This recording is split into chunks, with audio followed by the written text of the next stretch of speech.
Let's start streaming. Should we start streaming? Are we live? We should be live. I hate this first moment of my upcoming broadcasty thing, figuring out whether or not OBS is live or not. I really do. I want a bing notification to go, bing, Cash, you're live, you muppet. Stop checking to see if you're live. Are we live? I should cut this out the first couple of seconds of every clip that I do. Yes, and we're live. Brilliant. Welcome to Monday Night Live, where Cash tries to figure out for the first 10 seconds how to use computer software. That should be an interesting start to these. When we're actually going to talk about bunches of things this week. We're going to go over some of the referees' decisions, obviously, which are terrible. Some of the Arsenal stuff that's going on. Man United, obviously, with a bit of Tottenham. And hello, mate. How are you?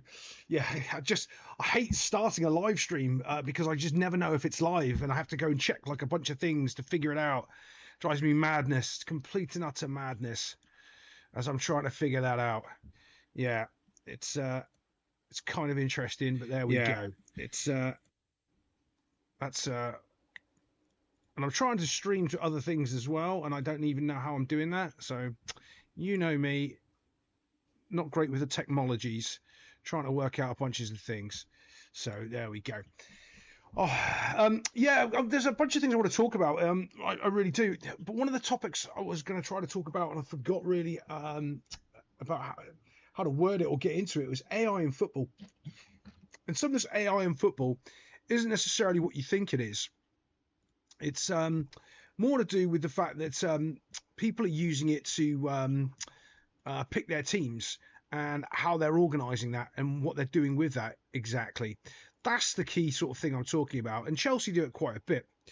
And really want to get into that, of how the Premier League is not just Premier League, football's changing. Because football is not like it used to be in any way, shape or form. And the way that they use AI are trying to make data models to create football teams. You can see Todd Bowley's doing that at the moment with Chelsea. Now, the idea behind it is solid, but it's the implementation of that idea that really makes or breaks a football team. And the old routine of if you go back to one of my previous videos I did when I was breaking down like all pizzas football and all football's pizza. That's the one. Hi, Cash. Happy to make it today. Yes. I've been around for a bit before, not necessarily hanging in there.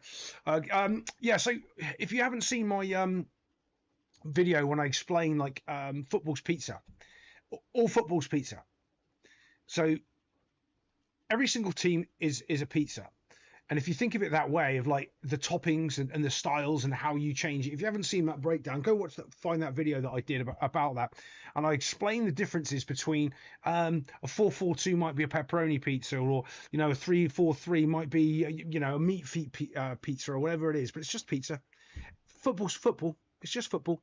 And you've got to have the right ingredients to make the pizza right. And if you don't, everything falls apart. Now, in that video, I do a lot of things with the 10-year talent cycle, and I break that down. But I also step on one of the ways that you build a proper football team. And you do need a lot of youth and a lot of experience. And with that, then you can build up to go, because Chelsea should be competing for the league this year. They've got the right model. The problem is they don't have any experience in that team. And you'll go, oh, yeah, but Enzo Fernandez won the World Cup. Yeah, but that's not experience. Winning the World Cup is an event. It's not a league experience thing. It's very different. I can win tournaments. I've won loads of tournaments coaching. Winning the league is something completely and utterly different. On a day in, day out basis, that isn't my strength as a coach. My strength is making players better and convincing you that you can win this game. And you can do that really, really well in tournament play. But when you're trying to build and you're going through a league, you need that experience of the people that have been there before and done it before. That's massively important. And Chelsea don't have that. And AI data models can't understand, because first off, it's not really AI, which I've said before. It's pattern recognition. It's recognizing those things when they're putting those teams together. And there is no substitute for having proper leaders on the field, which is lacking throughout all of football at the moment. And it's very, very difficult to sort of create that in an AI model. Excuse me, sorry. because they don't sort of understand and implicate that. Implicate's the wrong word, you know the word I mean. It's very difficult for them to sort of put that together in a proper data model and build a proper team with it. You just have this sort of team that should be winning, challenging for the Premier League, should be doing some stuff, but it's really not. And that's where I think you've got Chelsea. I did just want to make that point quickly before I get into everything, because there's a lot to talk about. And one of the things I want to talk about is actually Sunderland. This is my first little rant. Sunderland playing away Arsenal playing away at Sunderland. And to me, it's one of those weird things where the mainstream, where everyone just talks about certain clubs all the time, they ignore the Crystal Palaces, the Sunderlands, the Bournemouths, the Nottingham Forest, the teams that are doing great. They absolutely ignore them. Arsenal signed players that won the league, but they still fail to win it. Yeah, but it's a bit sort of different thing, right? So just because you've made a good pizza, it doesn't mean you're going to have the best pizza that year. Someone else's pizza's more consistent. Their delivery times are better than yours. The restaurant's just working better. It's one of those things where there isn't one right answer. You have to do multiple things to have the best pizza. It isn't that simple. It isn't just you've still got a good pizza, we're still competing, but to win it is a different thing. And it's about the consistency of reproducing the same pizza week in, week out, day in, day out, and having your Domino's formula week in, week out, and hoping that'll win you the league. This year, I think Arsenal will do it, though. Well, I said that last year. I thought they'd do that last year. And that's the difference. You have one week when you have bad ingredients, and all of a sudden, all your customers are gone, and your football team's lost 3-0. And now you're doubting yourself, you're doubting your formula, you're doubting your recipe, you're doubting your ingredients, you're doubting your suppliers, and everything changes, and it starts collapsing, and all of a sudden, your pizza restaurant's gone bankrupt. Same thing. Football's pizza, pizza's football. Same thing. I can do this, by the way, loads. It's funny, right? So we used to have all these weird conversations sitting around after games and talking just nonsense philosophy for hours. About how you can relate football to other things to make sure that it's easier for people to understand that aren't from the community or work in it relentlessly. It's kind of strange. Arsenal fans have been saying that for 4 years straight. Yeah, I was saying that in my video about Arsenal fans. Arsenal fans, and this is where I'm not putting Arsenal down here, by the way. I'm putting Sunderland because I want to talk more about Sunderland than I do Arsenal.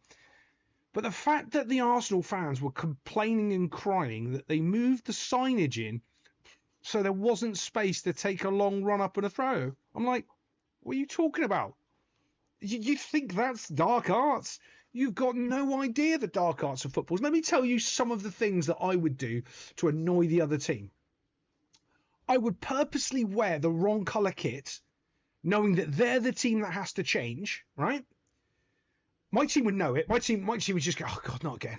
And they'd just be doing their warm-up because I've already been messing with the other team's coach so much.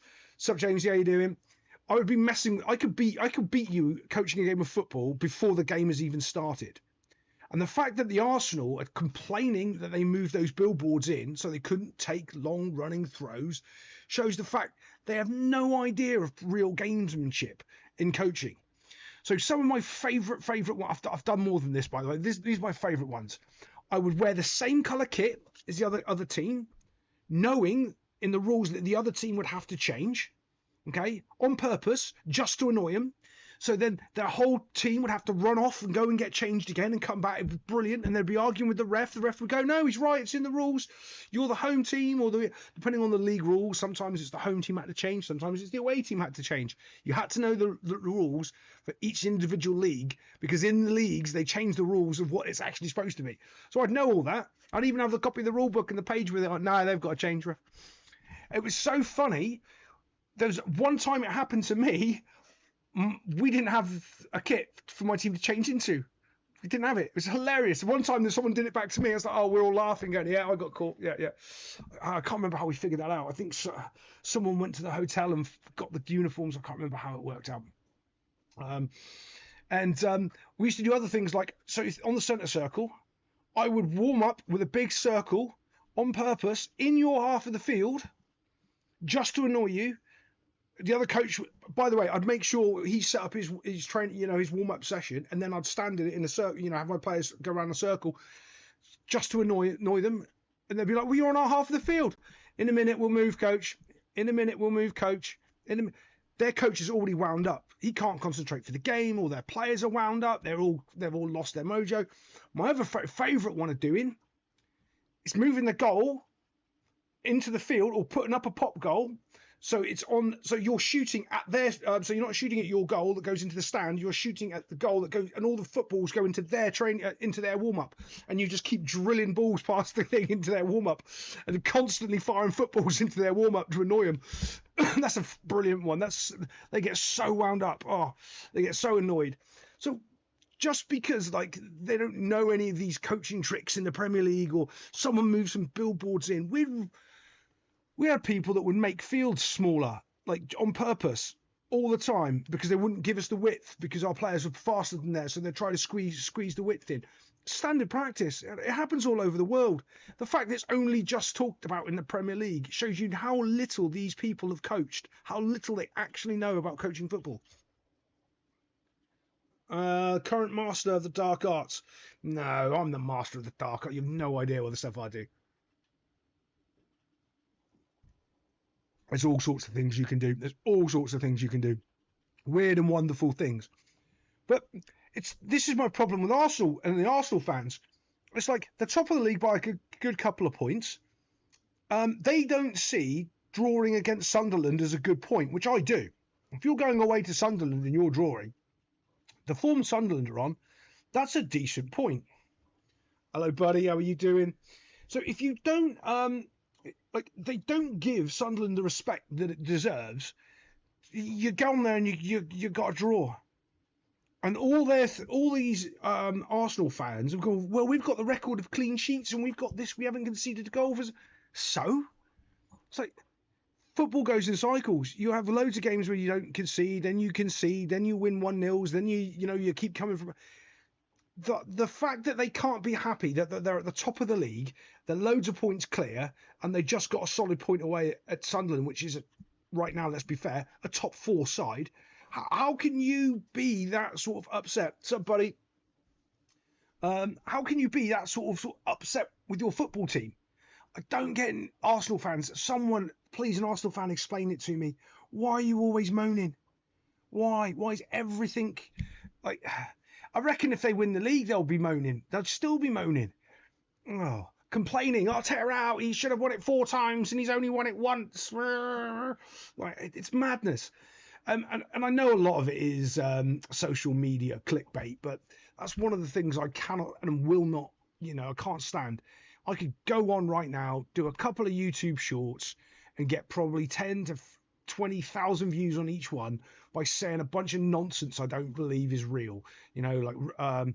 Arnie Slot should be leaving Liverpool and these are the problem, which is rubbish. What's the other? Ruben Amorim needs to go because of this, and this. And it just is hate clicking. And I can't understand this incessant Arsenal hate clicking and just constant noise that comes from those people. It is madness. It's utter madness. And one of the other things I sort of noticed in the media about the Sunderland-Arsenal game is they rarely talked anything about Sunderland.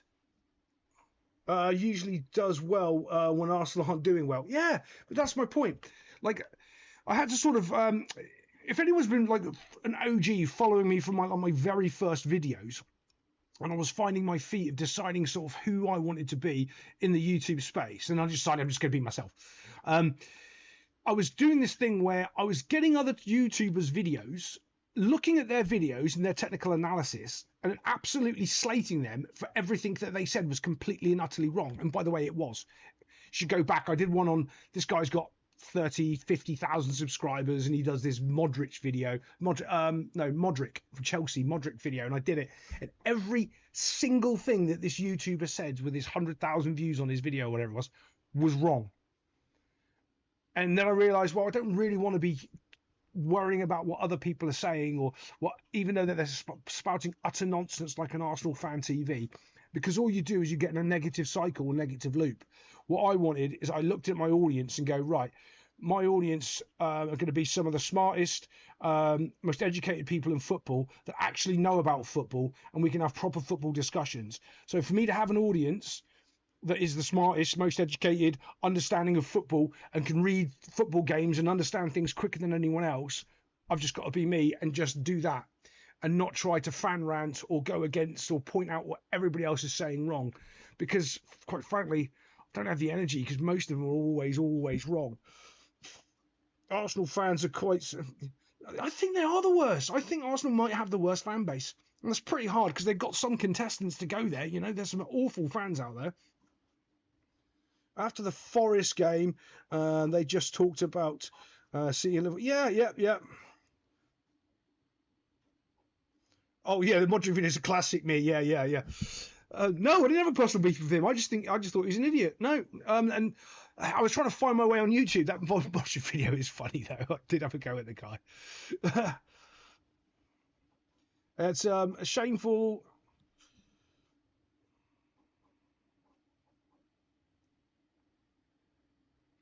Yeah. Oh, they'd still complain. Sorry, I'm trying to read the chat, and yeah, at the same time.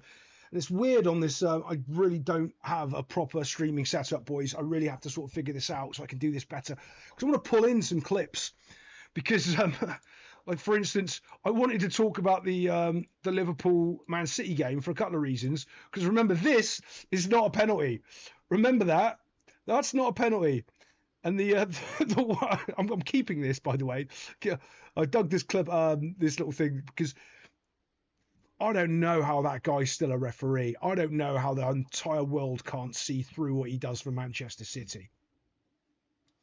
Oh yeah, but Lazio fans, there's a different type of crazy though with Lazio fans. Like Italian fans as a whole, it's a different type of enjoyment. I think that you know, it's more of a religion. I think it's just Arsenal fans just like to moan, just want to moan all the time.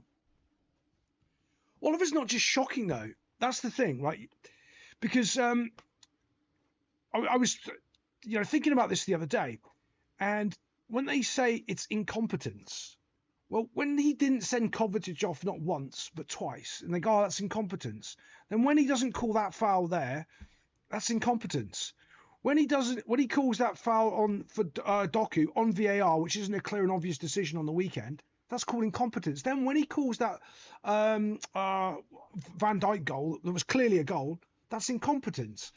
And I go, well, if that's incompetence, because I don't care what job you have in the world, if you were that incompetent and you did something that egregiously wrong 5, 6, 10 times like he has, you'd be fired.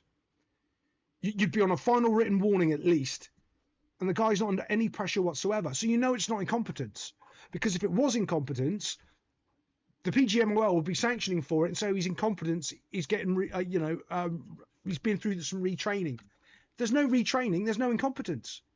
So if it's not incompetence, it's the other word, which I'm not using at the moment because I'm currently copyright strike free on the channel. I've had 4. Remember, 3 kills your channel. I've had 4 in the last 2 weeks. I've beaten every one. And it seems like when I say certain things about referees, they're the videos that get struck. That's interesting, isn't it? It's 20k payment. Oh, yeah. See, his 20k payment, Jamesy, is a bit weird because he was going off to Saudi to referee in the Saudi leagues, wasn't he?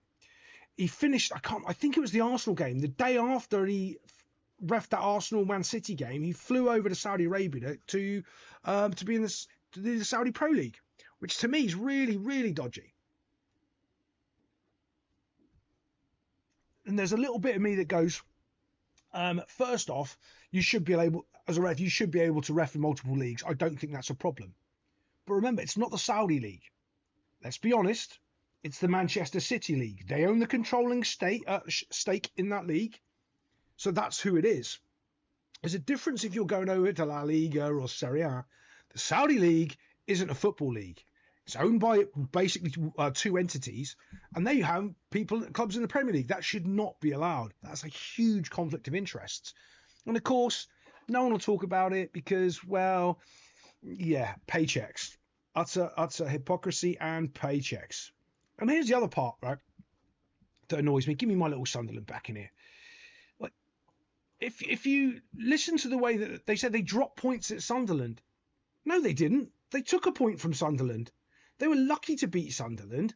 Anyone's been lucky to beat Sunderland this year. They're a top four side at the moment.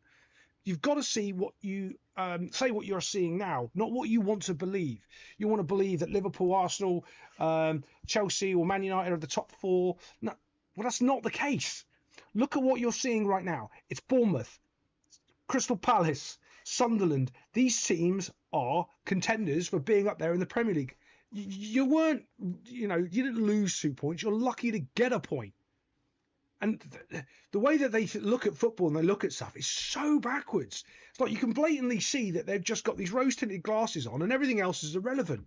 Like, oh yeah, this is how the game went. I know the referee's got the decisions wrong, but I mean, like, is there like different water that these people are drinking? I just don't understand. How can they be this blatantly biased? Man United, shut up, you Man United, beat my son, leave Sunderland alone. You were lucky to beat Sunderland. You were lucky. No, United are a funny team though. I was so frustrated when Gabby went to referee after he died. Yeah. There's so many weird things. Like the Dan Burns sending off is also going to make you question, because if Dan Burns is getting sent off in one game, right?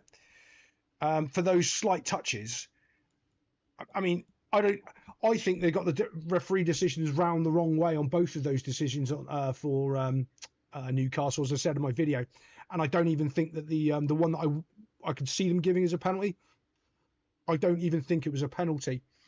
And let me think about this. When you see a penalty now, this is how I think our minds are starting to work, because it's so poor in the Premier League. Our manager messed up the team selection. See, Sunderland messed up. Yeah, United were lucky he did mess up the team selection. When a penalty happens, these are what the thoughts that go through my head. See if it's the same for you. Is it a penalty? Like normal rules, yes or no? Then you have this weird sort of whole secondary motion of the things of like, oh, I can see they're going to give it because VAR gave this other one the other time. Yeah, but we know it's not a penalty. Yeah, but we know VAR gave it last week, and so they're going to give it this week. And you go, what? Like, it just used to be, was it a penalty or not? And now we're having all these subsection questions of like, oh, did VAR give it last week? Did he touch the ball even though he's karate chopped him in the chest with his studs? Because if he's touched the ball, it's no longer a penalty. But it is a red card if you do that anywhere else on the field. What? It's like this weird reality of how they've changed what giving away a penalty is. I don't bother with any of the following the media for football. It's just this channel, Flash Guys. Yeah, your bookies. I haven't seen you put any things in the Patreon about your bookies stuff for last week, I don't think.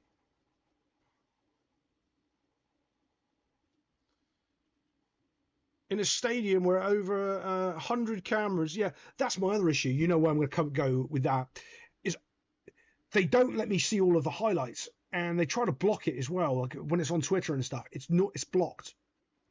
You know, you've got to go through a VPN, and you've got to go just to see the actual camera angle that shows you that it's not a foul. And you also know it, because we've talked about it before, is they don't give you the replay. If the replay doesn't happen instantly, you know he's onside, right? And even though they say he's offside, you know he's going to be onside, or you know it's not really a foul. If that replay doesn't come out instantly, you know something dodgy is going on. The amount of times it gets overlooked. And what's even more frustrating is the commentator is on board with it. They're like, oh no, I'd be there. I'd want to see that replay. I still want to see that replay. I still want to see that replay. They don't do it. And that's why I think football is getting more and more unwatchable on mainstream. You just mute the volume, stick on someone else to listen to doing a watch along, because they just are chatting rubbish. Speaking about rubbish, we're talking about Newcastle's current form.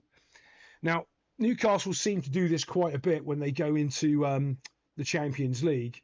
And from a former ref and Premier League players that you can be offside even though the ball doesn't touch you.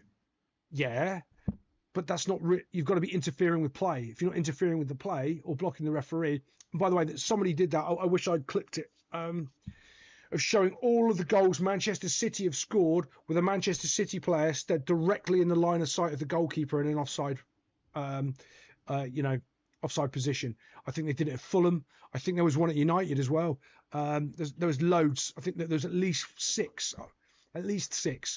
And so you can't just be making up and changing the rules. And that's why everyone can see through all of this stuff.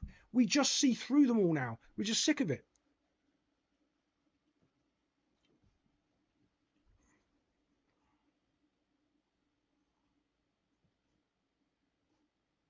Yeah, commentators are controlled. We know that all the way. They're not allowed to say. Like, I don't know if you've ever heard Goldbridge. Right, I quite actually like listening to Goldenstein and Steinenberger for a couple of reasons. One of the main reasons I like what he, I don't agree with everything he said. I mean, I'd say 60-70% of what he says is kind of on point. The rest is just nonsense. But when he was on TalkSport, I have a feeling the reason he's no longer on TalkSport is because he said every 2 weeks he was put on a conference call with the referees, and the referees kept telling him to stop questioning them. Every 2 weeks he was told, stop questioning us and stop using the word corruption. That's the word he wasn't allowed to use. Then they sent him a cease and desist letter for his YouTube channel talking about corruption. It's like, that's insane. Oh, yeah. From last week, the amount of copyright strikes I've had in those 4 videos is madness. I have a feeling the PGMOL, well, the AI is being notified to my channel, because when I do post it on Twitter, I do hashtag the PGMOL and go, yeah, which I think is quite funny. But we'll see. I'm not going to keep quiet. I'm going to keep saying the truth. A good number of fans are going to, yeah.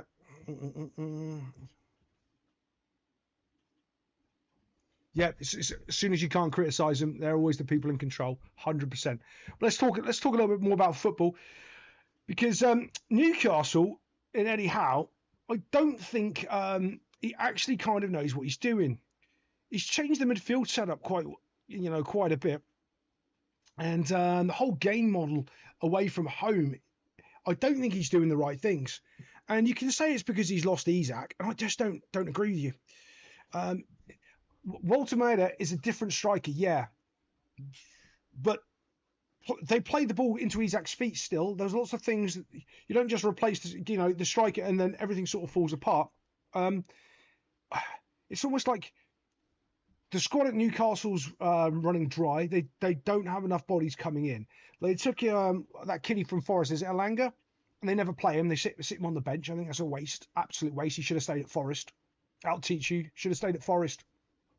And Eddie Howe's rotations just aren't there. I don't think he trusts enough people in the squad on that football field, and I think they can feel it.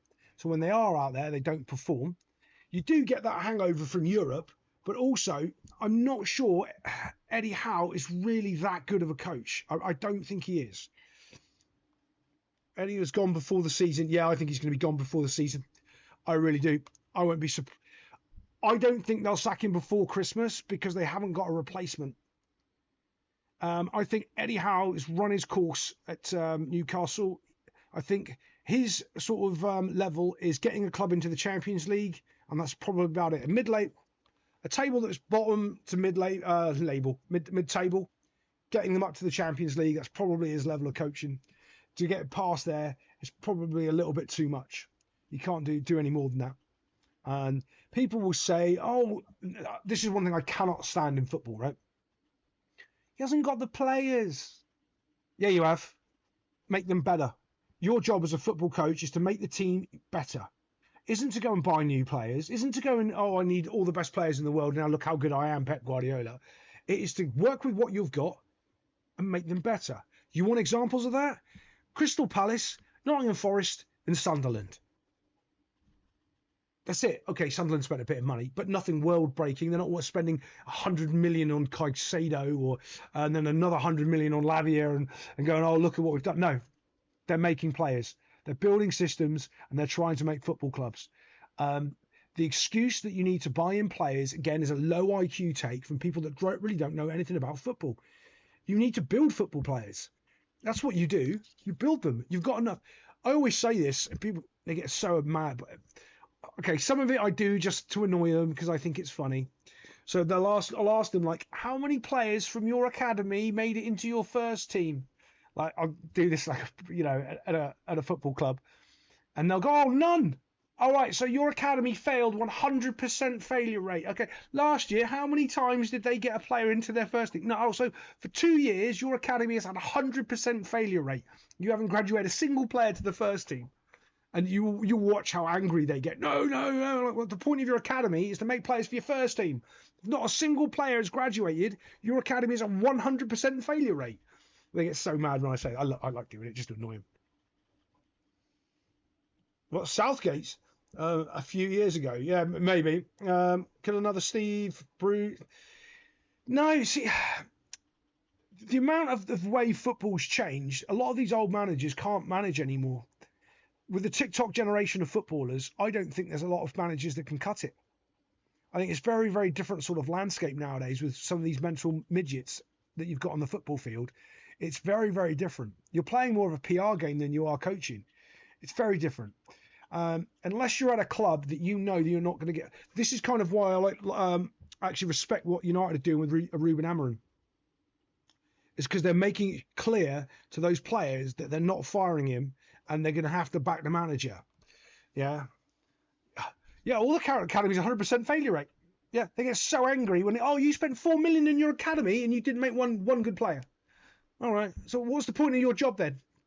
That's so I wind them up so much. I so much when I brilliant at doing that. And then because they've got no answer. They'll give. Oh, we sold a bunch of players. Oh, great. So all you got to do is sell your players then. So you don't make good players, you just sell players. Right, okay. They get so angry. Sorry, guys. I'm dying here on my throat. I should really go and run and grab another can, but I'll wait for a bit. Let it keep going. Yeah, I do think Newcastle are in real trouble, though, because if you look at that Premier League table, I think Wolves has already gone. I think we can say that already. Wolves has gone. And there's this weird thing with these clubs near the bottom, the Burnleys, Leeds, who's down there, Fulham, Newcastle, Forest, West Ham, and Wolves. All of those teams can go down. There isn't one of those teams that you can't see that, they could easily all go down. Any one of those, of that lot. You'd say, oh yeah, Newcastle will pick up points and get ahead. Well, they're not. And that's one of those things. You've got to say what you see, not what you want to happen. Well, Newcastle aren't picking up points. The season's only going to get more and more congested for them with the Champions League and the fixtures around Christmas. It's only going to get harder. All these other teams around the bottom, like Forest and West Ham, they're going to pick up points as well. So going on a good start to the season is so important. So important. You're just trying to give up the... Right, I only drink like 2 Cokes. That's all I'll have. You can tell, right? I'm going to give you a secret now. If you listen to the way I talk, you can tell if I've drunk Diet Coke. Okay, I've quit Diet Coke, but you can tell how quick my voice goes when I've drunk Diet Coke. I'm telling you now, it's hilarious. And you keep flashing your... I don't know what you're talking about, mate. I don't know what you're talking about. Yeah, I'm pretty good though with the old sodas. I've cut right back. I'll only have maybe 1 or 2 cans a day. That's it. Yeah. Oh, but finish with Newcastle, and then we can move the topic on because I want to talk about some other things. I really do. But I do think Eddie Howe. People keep saying he's got money in the bank. His reputation. He's got money in the bank. What reputation? Did I miss something? Yeah, he won a trophy. Don't get me wrong, he did well there. I think it's the first time Newcastle have done anything in a long, long time. No, not Diet Coke. That's puke water. It's only full sugar. Yeah, actually, normal Coke is better for you than Diet Coke. If you're going to drink something, you drink normal Coke. Diet Coke's awful for you. It's got that aspartame in it that messes with your brain. Yeah. There's a couple of things that's got that aspartame in it you just shouldn't touch. Cash's health tip of the week. But let me just pull up the points. I'm going to pull up the points and just to see where they are. Because I have a feeling they're so far behind everyone else. See, Newcastle are sitting on 12 points, sorry. Everton are on 15. Brentford are on 16. I mean, there's a lot of teams. And of course, Newcastle play Manchester City next. It's going to be really interesting down at this bottom run. Really interesting. I have a feeling Wolves have gone. I honestly think Nottingham Forest could go. I think Burnley and Leeds are in the running as well. Yeah, there's a whole bunch down there that could really, really struggle. I'm quite surprised Everton are actually doing okay because they're normally a contender to get sucked into the nonsense and get battered away, get fighting away down there. But Liverpool, oh God, they've won 1 in 5. That is a massive, massive drop-off. And I do like rubbing sort of like when you're supposed to be the defending champion. And that defending champion narrative comes along. Does anyone take that seriously? Like, ever since Man City were winning the league, I think winning the league lost its sort of vigour because they just bought and paid for it. It's this weird thing where, was anyone bothered the next season about the champions from the season before? Is that a thing? It used to be, but in recent modern history, I can't remember anyone sort of worrying about, oh, we're playing the champions from last year. No, so yeah, completely missed that. This season, Newcastle let a lot of games slip out of their hands. Yeah, I'm surprised the fans of Newcastle haven't turned on Eddie Howe. That's a good point, Jamesy. Yeah, and they're the sort of fan base that they're quite a nice fan base. Newcastle, they can be quite good. I mean, they will support their manager, but yeah. See, that's the thing. It's like, okay, he was playing Dan Burns at left back. It worked for a bit, but it's a stopgap. You've got to fix that problem, and it's then coming back and biting him. I mean, he shouldn't be playing there. Yeah, actual left back. Yep. And Leeds are going down instead of Forest. Yes, that's what I want to hear. That's exactly what I hear. Yeah, Leeds were awful yesterday. They were awful. I haven't really covered that many Leeds games. I wouldn't be surprised if it was Leeds, Burnley. I have a feeling a West Ham could go down, or a Fulham. I have a feeling one of those big teams could go down. Wolves are our own worst enemy, though. Wolves sold all their best players and then go, what's going to happen? Well, we're in a relegation fight. Let's quickly sell our best players. No one's going to notice. Oh, are we now getting relegated? Well done, Wolves. You're geniuses. I mean, that's got to be some stupid decision there, hasn't it? And then they fire the manager. Yeah, it's definitely the manager's fault that we've got sold our best players and now we can't win a football game. Think about that, though. You're a manager of Wolves. You're playing a certain way. You've got Neto. You've got your guys. You're setting up your team and your system. You've been working from a bit. You're doing all right. And they're gone. Now, all your plans and structures that you've been working on and you've got your team doing, you can't really do anymore. And then they'll say, oh, yeah, but now come up with a new way of doing it. If I had a new way of doing it, I would have been doing it when I had the better players. Some of these decisions owners make, to me, is madness. It's utter madness. And then they fire the manager. It's definitely the manager's fault. It's like craziness. Edwards isn't a Premier League man. No. There's lots of I don't think Eddie Howe's a Premier League manager. I don't think. Who's that guy? They fire from everywhere. Potter. Graham Potter. I don't think he's a Premier League manager. There's a whole bunch that I just don't think are good enough. Big battle on the top half, big battle in the bottom. I'll tell you what, though, it is an interesting season. I'm more engaged in this season than I was last year. or the year before. It's almost like you win a game, you go from 8th to 2nd. You know, you lose a game, you're from 11th to 15th. You know, it's like, which I kind of prefer. This runaway nonsense that's happened, like 2 or 3 teams disappear and then no one cares. Yeah, I don't like that. Yeah, I think Potter's awful. Like, these people get these passes, all these mysterious ethoses about these managers, and I'm going, mate, I would rip you apart on the football field. I would absolutely rip you apart. You wouldn't have a bloody clue what to do. I really want to see Big Sam back in the... Oh, Big Sam would be brilliant. Yeah, Big Sam. Big Sam at Wolves. Yeah, no. I'd say Brentford, but Brentford's got a good... I think Brentford's manager's all right. So, what's the other things I wanted to talk about? Oh, I've gone on Wolves' struggles.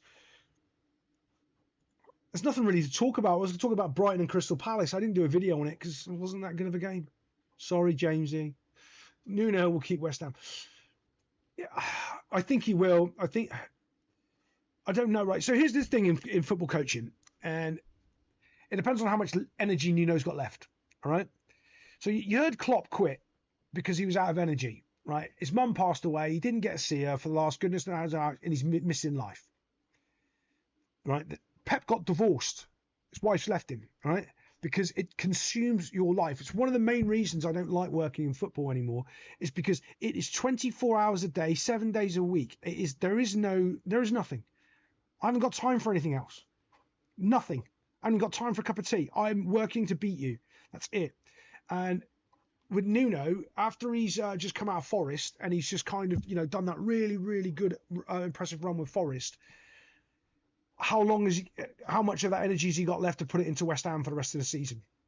Is he going to be pig-headed and stubborn and do that, or is he slowly, his energy going to start to waver for all the stuff he did last season, and slowly sort of, drift back and accept their downfall? I don't think he's like that sort of guy, but it takes a toll on you, the Premier League. For any football coach, it takes a toll on you. It's too much. Well, I just don't know if Nuno will have it in his locker to do it for the whole rest of the season. But I didn't want to talk about these guys for a second because I called it weeks ago. I told you exactly the team and the formation he needed to put out, but of course he only did half of what I told him to do. He needed to play his midfield that he had last year, put that guy Andy Robinson as left back, put Ekitike up front, and then he'd win some football games. He did all of that, except for he put a centre midfielder out on the left wing for some reason. If West Ham lose Bournemouth, yes. See, that's what I'm talking about, right? There could be a little thing that happens with Nuno that just sets him off, in the fact that, let's just say in the transfer window, Jared Bowen, someone comes in from the top 4 and buys him, right? Because I don't know what his contract's like at the moment. I don't know if he re-signed. And they just come in and nick him. Let's just say Man United come in and go, okay, we want Jared Bowen. And in we come.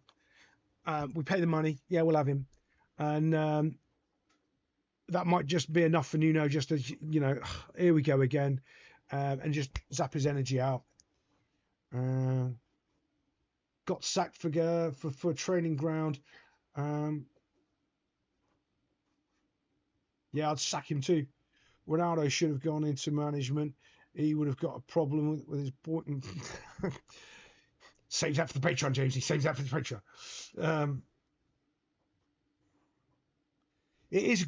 I don't know though. See, I know what you're saying. It's a good time for Forest to play Liverpool, but I don't think it is. I'll tell you why in a second. Arnie's slot lost the plot. Oh yeah, that's what I was singing the other day, wasn't it? Oh yeah. Arnie Slots lost the plot. La la la la la la. Right. The thing with Liverpool, Florian Wirtz is I think he's a world beater. I think that kid is absolutely really, really talented, and he doesn't fit into any way, shape or form the system that Liverpool play. So they've got this thing, this diamond, but this is how they win football games. If they try putting this guy into there, it does not work, and they keep trying to do it. Sometimes it just works like that. This piece doesn't fit the puzzle that you've got here.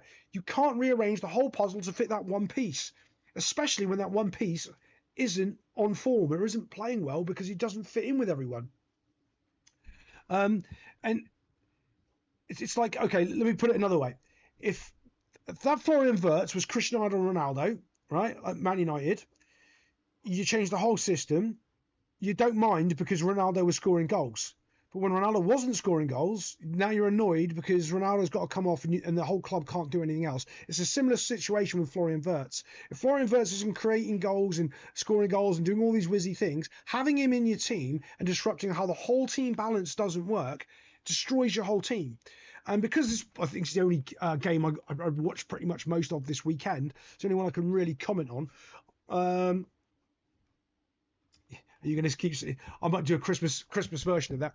And then the rhetoric of people talking about Mo Salah falling off have no clue about football. So let me explain quite simply. If you've got, I've got my drawery tool. Here's my drawery tool. Let's draw. Can we draw? Yeah, we can. Right. So if we've got Mo Salah on the one side, we've got Florian Wirtz over here, and we've got Ekitike here. This guy isn't there, so he doesn't exist because he's not playing in this position. That means Man City can afford to leave their left back on him permanently and then double up here because there is no left-hand side at all. They can't stretch the ball, Liverpool, over here because there isn't a player there. So it's so easy for Man City to stop Mo Salah doing anything. By the way, this isn't what happened at Real Madrid. Real Madrid got it completely wrong and left this side completely utterly open. So Florian Wirtz had all the time in the world to do what he wanted. And it looked decent. But that was because of the way that Real Madrid set up. Not because Liverpool got it right. And the fact that these guys don't understand this and you can't just see it and go, oh yeah, we got lucky because Real Madrid absolutely ballsed up their right-hand side. And if they hadn't, we would have been in real trouble. For Mo Salah to be effective, he needs that space on that side. You can't create space on the right-hand side without stretching it on the left-hand side. It's always that analogy. If you want to go forward, you run backwards to create the space here so you can go back into the space that you've run away from. It's the same thing. If you want space over here, you put the ball over here to create the space to bring them all over. And they're not doing any of that. They're not doing absolutely any of that at Liverpool. Whoopsie, I don't know how to delete that now. Have I just messed up? Yes, of course I've messed it up. Of course I've messed it up. Yes. Yes, I've messed that up. There we go. And you can hear these people in the mainstream going, oh, Mo Salah's old. And he said, that's not what's happening. Like, have you ever watched a game of football in your life? You know, Liverpool is completely not a shambles from the way they're set up. From defensively, like every part of it, they can hold the ball on the halfway line and pass it around quite well. That's about it. Other than that, they don't really have any team sort of structure. They've got all these toys, all these new weapons, and he has no idea how to implement them. He doesn't know what he's doing with them, Arnie Slot.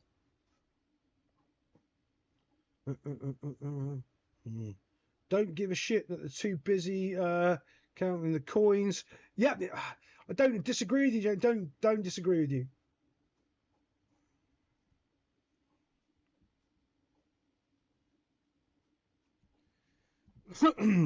And I also think, well, I don't know. There's so many problems at Liverpool. I'd be surprised.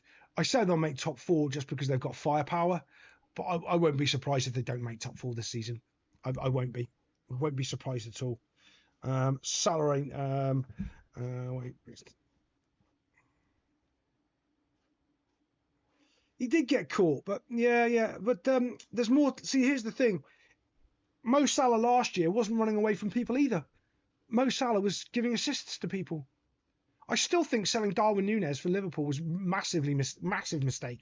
He was brilliant. Just have Darwin Núñez run around and clatter into centre backs and just the whole team is like, oh no, what's he doing? Your own team is like, oh my god, what's he gonna do? I genuinely, I used to like watching him play football. He reminds me of that Chiesa guy. There's a few footballers out there that run around with a smile on their face. There isn't many footballers that I watch that you can see that they're happy and they want to be playing football and they're running around enjoying the game of football. They're all moping and moaning and like bloody idiot United. What's his name? Ratface. Bruno Fernandes. He's just always complaining. I want to see happy people playing football because they get paid millions to have fun on the field and they don't look like one of them are having fun. I think we need that, a player list. If you see players that you enjoy watching because they're having fun, we need to start following those players. Screw what following teams, we'll just follow these players. Yeah, that are having fun and enjoying themselves. Selling Luis Diaz and Nunes at the same time was, yeah. I was talking about that with Luis Diaz and obviously Jota going, because, you know, he died. That was massively impactful. It's all of their energy up front. Gakpo's a stand-arounder. Mo Salah's a stand-arounder. Ekitike's a bit of a stand-arounder as well. He wasn't at the start, but it's become like, because everyone else is standing around, he's standing around. Oh, let's get back to what I wanted to talk about was Forest at Anfield. Yeah, see, this is why you've got to be careful with Liverpool though, because they've got so much talent in that football team. Their manager is clueless, and if he gets it accidentally right, like he did against Real Madrid, they could beat Forest 4-0. Now, if he gets it wrong, Forest could beat them 4-0. That's the real difference here. With this Liverpool team, I wouldn't like to say at one point that you could predict what is going to happen with them because they are so all over the place. That's the weird part about the whole thing to me. It's it's going to be very sort of weird that I can't wait to watch that game. I have a feeling it's going to be really, really dull though. I really do. Forest, Liverpool, it's going to be a dull game.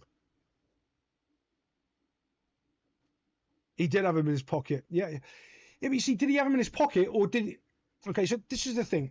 When a player's got him in his pocket, it's because that player doesn't have anything else to do. He just gets to mark Mo Salah. Oh, great. It's easy.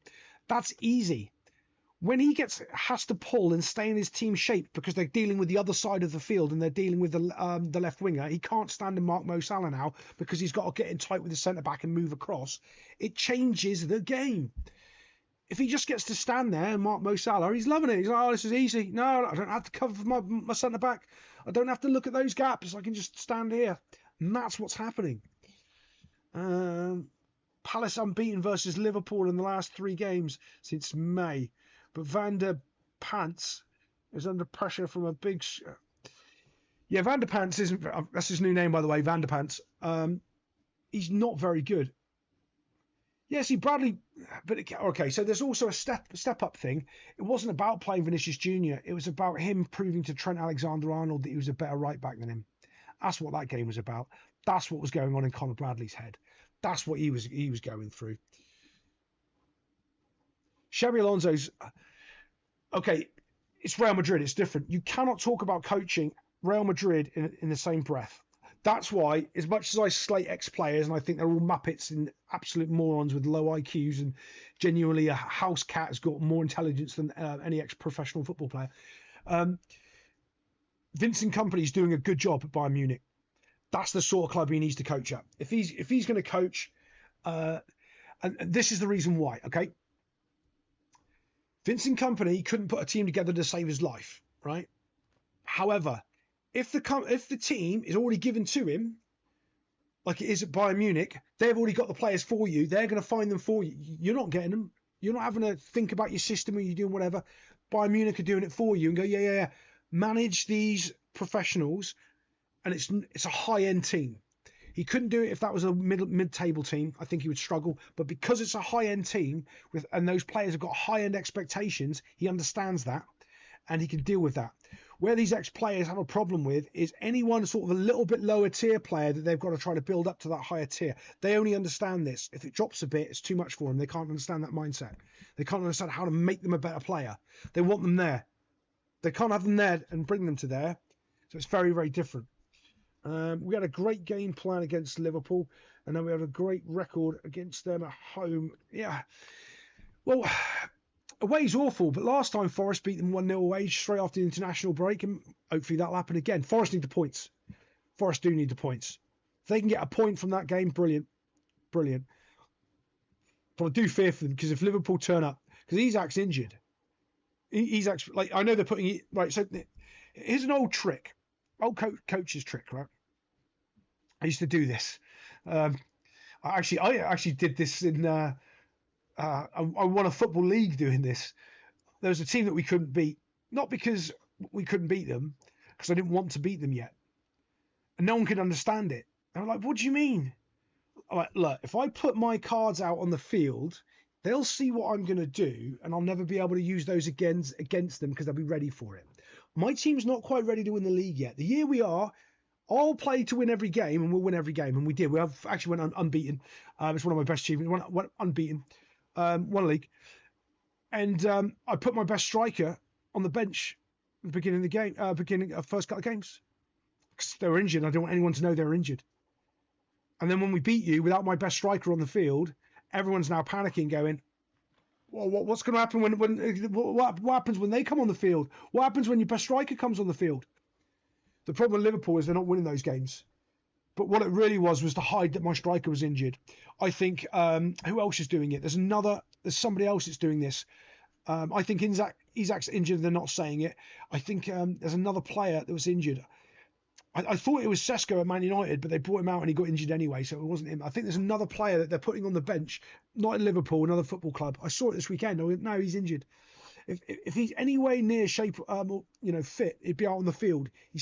That player's definitely injured, and it's a common trick that people do in coaching because it takes the narrative away from that player's always injured. Oh, you've bought a £150 million injury player, or you just stick him on the bench and you don't admit it and you don't play him. We can still beat Brighton. Yeah. Yeah, there's a lot of must-win games for Forest. It's got to turn up. It's. I think they. I can't. I can't have Forest go down. I want Sunderland in the top 4. There's certain things that I want to happen this season.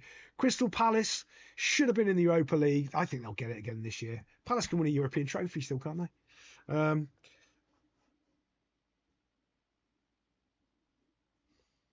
Oh yeah, Lamine Yamal. Like, I don't really try to get involved in off the field nonsense like that, just because it winds me up. Because he wouldn't do anything if I was the coach. He wouldn't could do a goddamn thing. Like, it's amazing what happens when you go and kick someone's front door in at 2 a.m., grab him by the scruff of his neck and pull him out of his bed and say, "Hey, if I have you do any of this," and then beat him with his cell phone, like that's what you do to players like that, and then. Bring it out in the media. Let's go. Take me to court. Yeah, that's what I'd say if I was Lamine manager. Let's go to court. Yeah, he was playing pants. So I went over and taught him a lesson because he had a bad father and didn't teach him any respect. Yes, and I want this court televised so we can all say to every fan out there of Barcelona that this is what he's doing. That's how I'd handle it. Have a guess why they don't like cash at football clubs.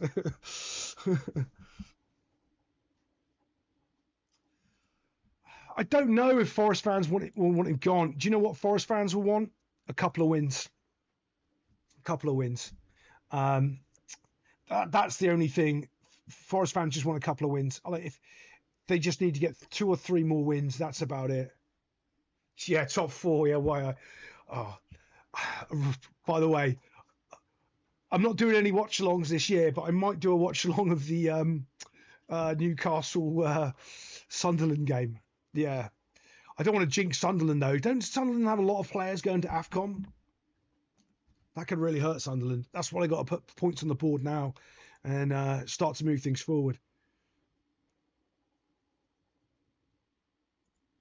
And one of the other things that annoys me, right? Not that everything annoys me, but everything in football annoys me, is they're talking about this bloody title race. Am I wrong, or is it November? Did anyone else notice that? It's November, and Arsenal are kind of running away with it at the moment. Like, there isn't a title race. Arsenal are ahead by a mile, and they're trying to make. It's like because they've got nothing of value to say, that they try to over sensationalize everything because they don't really have anything to talk about.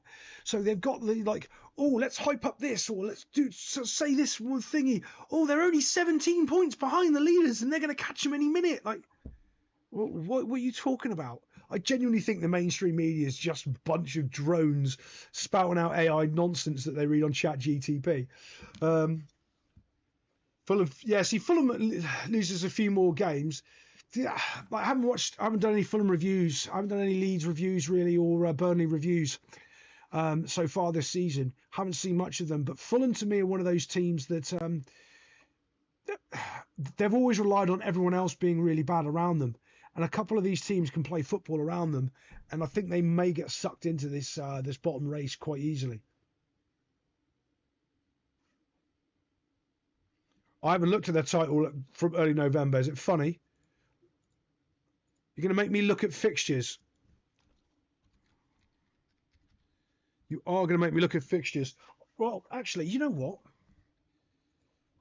So, my dad, bless him, like, he has no idea what I do and what, like, you know, in the real world and all this stuff. But he gave me this, gives me these like Premier League, like things here with all the fixtures on when he sees them, trying to help me out, which is brilliant. November: Burnley, Sunderland, Tottenham, Chelsea. Wow, that's quite an easy run for them, though, isn't it? Mind you, Burnley away, Sunderland away. They've done that. Yeah, Arsenal's aren't too bad. They've really got. They're only playing. They play Aston Villa twice. Who does this schedule, by the way, for the Premier League? If you don't know that you cannot. Right, I used to do schedules, right? And I could win. I could tell you who's going to win the league by the schedule that I'm doing. How have you got Arsenal playing Aston Villa in December twice, once on the 6th and once on the 30th, home and away in 1 month? Like, what? I swear this is like... I'm going to do a thing next year. I'm going to sit there. When the schedule comes out, I'm going to sit there and I'm going to do a whole key. Okay, I'm going to live stream it and I'm going to sit there and rant and rant and rant. I'm going to go through all the fixtures, and based on current form of last year, I'm going to predict who's going to win the Premier League the year after, and you know who they're playing and when they're playing them. You can do it. It takes forever. It'll take me maybe about 16 hours. I'll do a long live stream for it, and I'll talk you through all of the processes of your home games, your away games, and all that nonsense. I'll do a full-on spreadsheet, make it all nerdy, and I'm going to see if I can actually come up with a whole thing and see how close I get to the Premier League, champions. It's going to be interesting. I think I'll do that.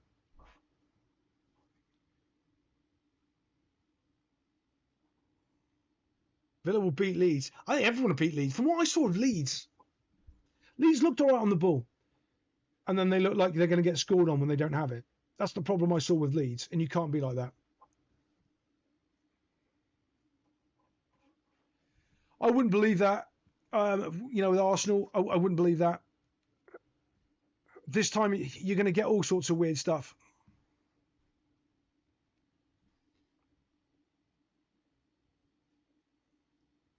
Oh my God, really, James? Really? Pretty soon you're going to tell me you're playing a Legend of Zelda: A Link to the Past, because that's what I'm currently playing with my daughter, trying to teach her how to play Zelda. One of the greatest video games of all time. If you haven't played it, it's a must play. I'm sure there was another topic. I didn't write it in my notepad. I did not write it in my notepad. The World Cup's getting closer, and the play. Yeah. It's going to get to silly season. I'm going to cover the World Cup.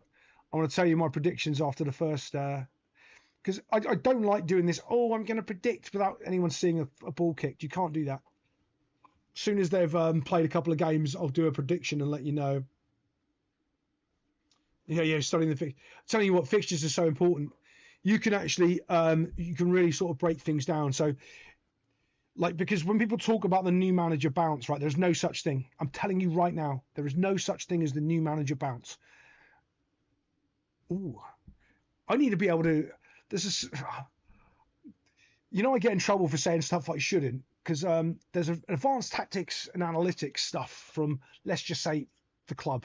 If you're on my Patreon, you probably know anyway, Barcelona, and because I say a lot of stuff from the inside of source of Barcelona. They broke it down properly, and they were wrong. I had to correct. There is no such thing as a new manager bounce, right? New manager bounce is done on fixtures. You know, we're talking about fixtures. So what they'll do is they'll find a team that they're going to play at home, which they've got a 60% chance of winning at home, even against the best sides. Then they're playing a lesser opposition at home, so that gives them like a 70% chance of winning. Then they fire the old manager, bring the new manager in. He's got a 70% chance of winning his first game at home, and they go, oh, new manager bounce. No, it's not. It's already calculated. They already knew. That's why they didn't fire the manager 3 weeks ago. They were waiting for that home fixture so he can have an easy first game. And everyone's going, oh, why didn't they fire him in 2 weeks ago? Well, 3 weeks ago. Well, because that game wouldn't happen then. They're making sure his first game was against easy opposition at home so he could win the game. Oh, it's a new manager bounce. No, it's not. It's calculated. It's utterly calculated. It's signed. They know exactly what they're doing. Madness. It's madness how people think like there's this abstract concept of the new manager bounce when you're like, no, it's data analytics, mate. If you never studied data analytics in football, I'll show you. Yeah, I'll show you what you do. Oh yeah, never had a new manager bounce with Ange. I actually, by the way, you're not going to like this. I think Forest should have kept Ange. I've been reviewing those games for Forest Fan TV and looking at the way that they were playing. The amount of chances Forest created under Ange Postecoglou and didn't finish, they should have been beating people by 3 or 4 goals. They were playing well. They were doing a lot of things wrong defensively and in the midfield, which they still did for the first couple of weeks under Dyche and still are doing now. But I'm telling you, the football that they were playing and the chances they were creating under Ange was actually quite good. There was other things going wrong there as well, but I'll talk about that on another day. Yeah, that's going to upset Forest Fan TV. Obsessing with playing the games, especially with the made before 2015. Okay. The fixture defo. Sticking the manager. Holy, yeah, that's 100% the thing.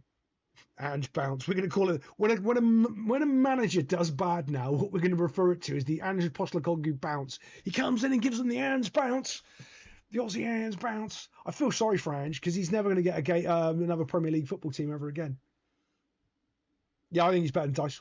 I think Ange Postecoglou would have done. I think he would have done better. The problem, right? So this is the problem with Ange, though. This is the real problem. He's tainted goods. Okay.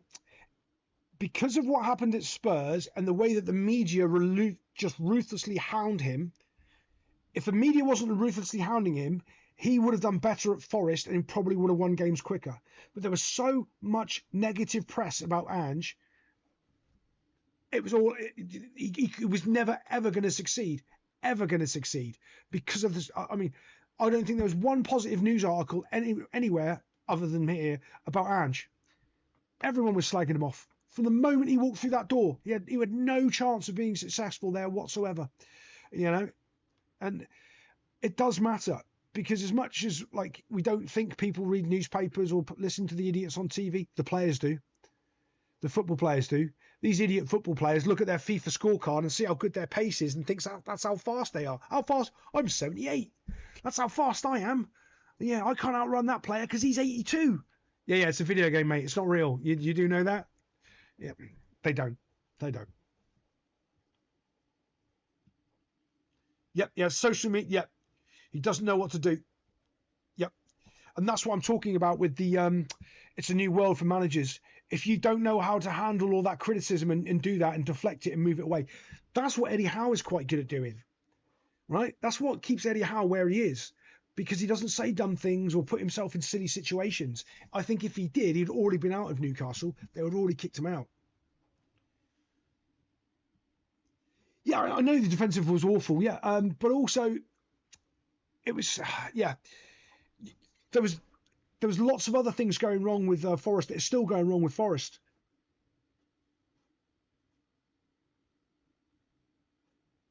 Why is footballers' IQ so low? It's not their IQ so low. It's that they, it is. When you're just doing one thing, when you're playing a kids game for all your life and you're not socially interacting with the rest of the world, you've got to understand they live in a bubble. People say, "Oh, don't you live in a?" No. Unless you've lived in a bubble, like a real bubble, I have. If you know like a bit about my past and stuff, I've lived in a real bubble. It's completely and utterly different when you're living in a bubble. Nothing you've ever said is wrong. You've never done something wrong in your life. You can smash the car into your wife's car and it's her fault for parking there. Like, it's a completely different world. So it's not so necessarily like a low IQ. It's a low level of sort of human brain being able to process things. Like, that's why I give Scott Parker some credit, right? Scott Parker, as a professional footballer, carried on doing a degree, carried on trying to, become smarter. Most footballers don't do any education. They just play football. Most of them haven't finished school properly. Half of them can't read and write properly.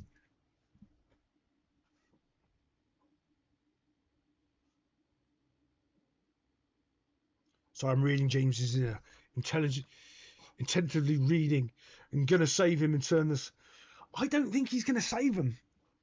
I don't think so. Like, Newcastle play Manchester City next. Man City beat them 4-0.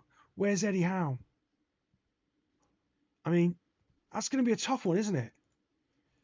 It really is. But other than that, I've got to say hello to my people over on Kick that keep messaging me that I've completely and utterly ignored. I'm trying to stream to multiple platforms at the same time. Lo and behold, it's not working. Doesn't work. Don't know how they do it. The little things over here that I spent hours trying to set up doesn't seem to work. But it's all kind of hilarious for me. And other than that, guys, I will call it a night. Most footballers get home. Yeah, honorary degrees. That's not a degree. I will give every single one of you an honorary degree in football. Like, it's not a degree. Absolute nonsense.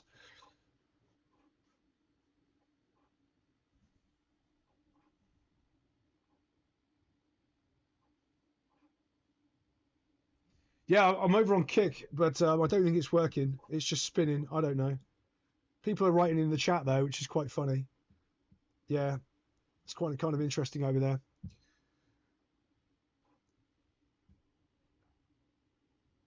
But it keeps going offline. Don't ask me why. It just breaks every. That's Cash and Peep, Sweet Dreams. Yes, cheers. I am going to head out, boys. We are looking for. I am going to do some videos over the international break. I'm probably going to keep the live streams going as well. Just keep ticking over and seeing what we can. Some of the other topics that's coming up. I'm going to cover some international games maybe as well. But yeah, I hate international breaks. It just ruins the Premier League for me. Absolutely ruins the Premier League. And other than that, I'll see you next time.